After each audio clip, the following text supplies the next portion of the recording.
let's continue on and just get an overview of how this is going to continue to work.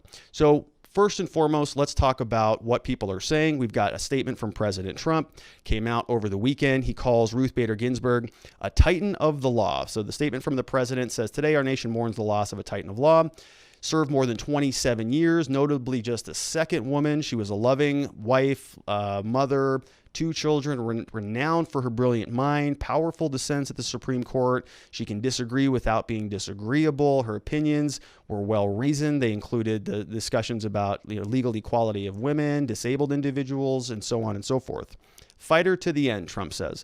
"Our thoughts and prayers are with the Ginsburg family and their loved ones during this difficult time. May her memory be a great and magnificent blessing to the world." And I think that's a fair statement, a good statement. I don't have anything to add or subtract from that. I agree with that statement. I agree that this was a woman of immense impact on the country, somebody who lived a life that touched many, many people. We have people here working at our office who actually have pictures of her, on their walls and stuff. Somebody who was a legal mind, who rose to the highest echelon of our country's legal system. I mean, that is not something to scoff at. Whether you disagree with her or agree with her, that's up, that's at anybody's perspective. That's fine and I think fair. And there are a lot of cases and a lot of opinions that I read when I was in law school where I disagreed with her vehemently, and I didn't really understand sort of her judicial philosophy or how she came to the conclusions, because it felt a little bit scattered to me, and it just wasn't one of the justices that I identified with. But you can't deny the fact that her legacy is going to be lasting.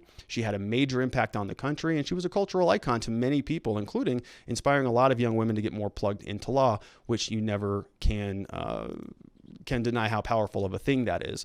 And so Trump's statement was I think fine, was well intentioned. It was a statement that Trump put out. I'm sure he did not write it, but it was something that I think covers all the bases. It's not political, and it's honoring somebody in death. I had a video that I was going to put out on Friday that wasn't related to this, but I decided I'm not going to do that. This overshadows everything else that we're talking about for the foreseeable future, and it's also a good time to pay some respect. So, there were people on Twitter, Ruth's body was not even warm or cold, or not, it wasn't even in the ground yet. The funeral has not been had. She just died, and people are fomenting at the mouth on Twitter about her positions on abortion and all sorts of stuff. And you're just thinking, can we just hit the pause button for about 10 seconds? Let's let this family go through what they're going through. To lose somebody this way is just, is catastrophic for any family.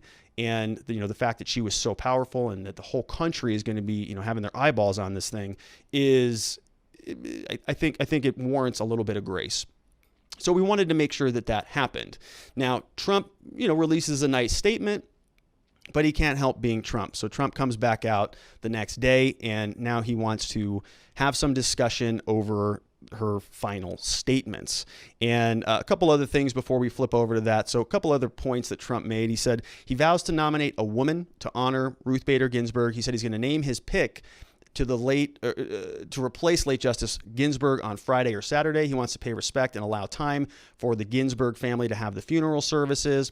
And so he's going to wait. He's going to give her some space, give her family some time to actually go through with the funeral before we hear more about who his nominee is going to be, which is the right move and the right play. Now, all that being said, all the niceness, all of the well wishes, the prayers, the thoughts, the healing, that all is well, it's all good, but the country is going to just spring load and just skyrocket right into the political world, which is what we're going to get into today.